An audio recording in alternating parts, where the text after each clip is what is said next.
Hi everybody, my name is Noelle and welcome back to my yoga channel.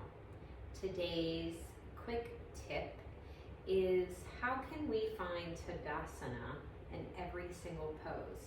So if you ever feel that you're not doing this pose correctly, I want you to look for Tadasana. And I'll show you what that means.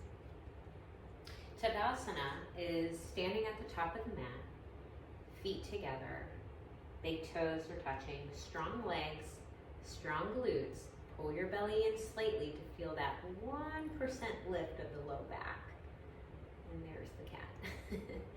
You're going to take your shoulders, you're going to roll them back, and you're going to take your chin slightly in so you can feel the back of your skull in line with your spine. Your fingers are always doing yoga as well. They're never slouched. They're always strong and straight, reaching for wherever your arms are reaching. The crown of the head is reaching towards the ceiling, so you could feel light. So in this practice, in every practice, you always want to feel light. Even if you feel heavy, you think light, you believe you're light. You bring your breath up even when you're exhaling to grow the spine longer, right?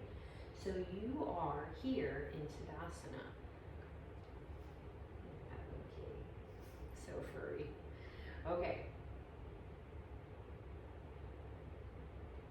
So just take a couple breaths.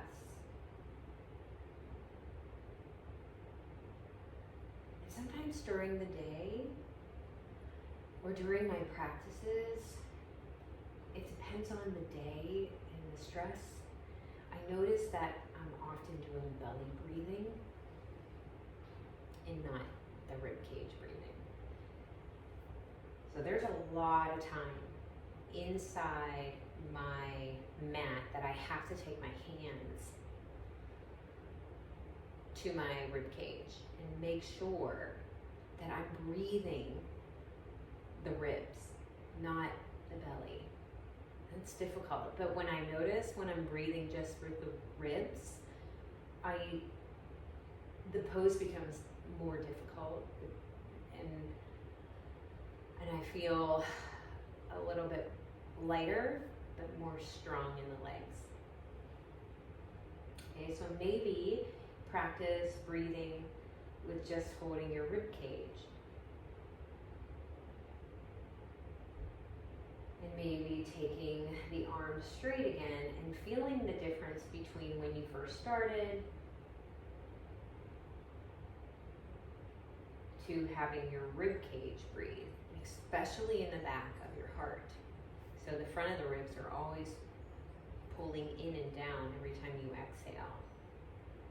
And then you carefully watch this breath come back in on an inhale, not letting those low ribs poke out again, right? Because most of our breath will want to be in front. You want to push that breath back. Okay, so let's get started. I'm going to take my left foot back and I'm going to come into a warrior two. So heel to heel alignment, just depending on where your hips are. Okay, so your Tadasana, once again, so if you are standing at the top of the mat, you notice everything is always stacked. Everything looks straight, right? So that means even though my legs are in different positions, these toes are facing the same way my knees were in Tadasana. The hips were facing the same way my toes were and knees were, right? Everything was still the same. So if I look down, I notice that everything is in Tadasana. If I drop my hip, now I'm standing more pushed with my left hip out.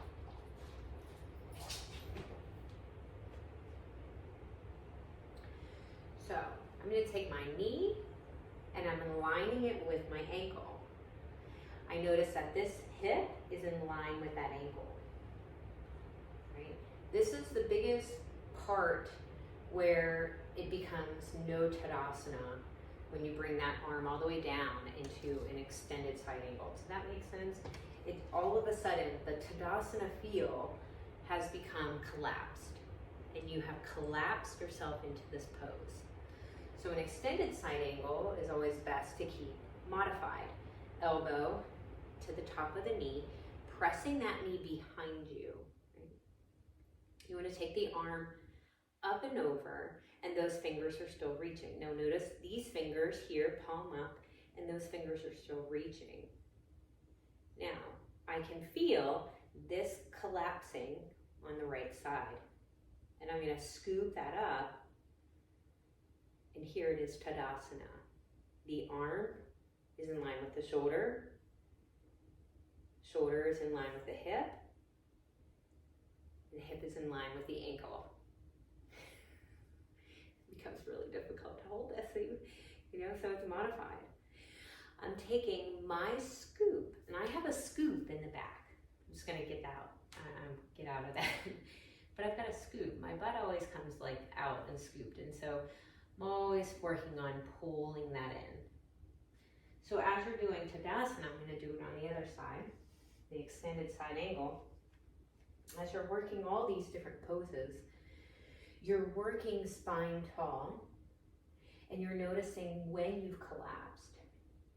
The biggest thing, you always want to be aware of your body, right?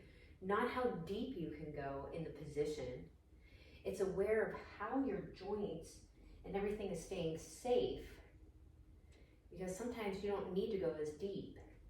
Your breath needs to go deep, not your position, right? So don't feel that this is what you need to look like when you see people who are going deep. So you want to watch for Tadasana. My toes facing the same way as my knee, same with the back leg. I'm going to strengthen this right leg in the back. Whatever, sometimes my phone mirrors, so I apologize. So whatever leg is in the back, it's strong, and the inner thigh is lifted. And I'm squeezing that glute. And I'm going to sink low, trying to get this left or this hip in line with the knee in the front. Right? So eventually, I don't dump down. If I dump down and I start working this part on the inner thigh, I'm going to strengthen by scooping my belly tall. And I'm going to make my spine really tall, trying to, right? And then I'm going to reach my arm up and over. Fingers strong, palm is up, and that elbow is pushing the knee back. It's not resting. It's not resting. It's reaching, and I'm going to take that the shoulder next to my ear, both the shoulders, and I'm moving them to grow my neck. Right? So sometimes when we come all the way down, I'm going to get out again. Sometimes when we come all the way down, we drop our hips. The knee passes the ankle. And you feel like you're so low and deep and this is it. Well, you look out for everything, again, being stacked. You make sure your rib cage is the one breathing. If it's breathing, then you'll start pushing breath in places where it becomes challenging.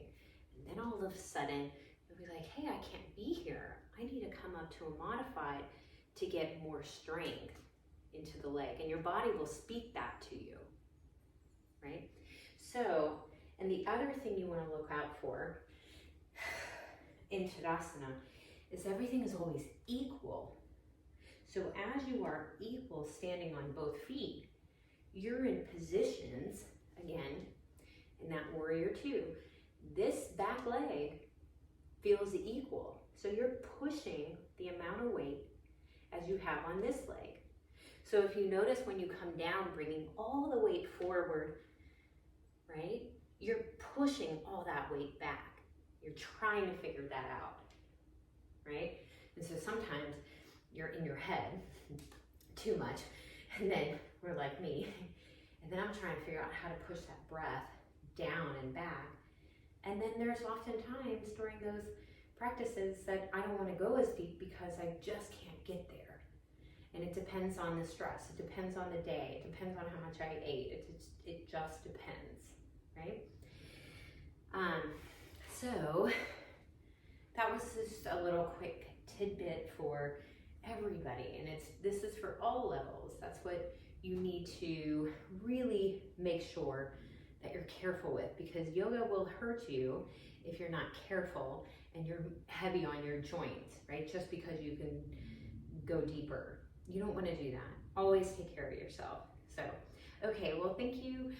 If you have any questions, concerns, let me know. Like this video, subscribe. I'm always saying that at the very end, but hopefully this has helped you. If it has, let me know. Leave comments. I was going to say compliments. You can compliment me, but leave comments. So, all right, well, thank you so much, and next time I will see you on that mat. Okay, enjoy. Bye.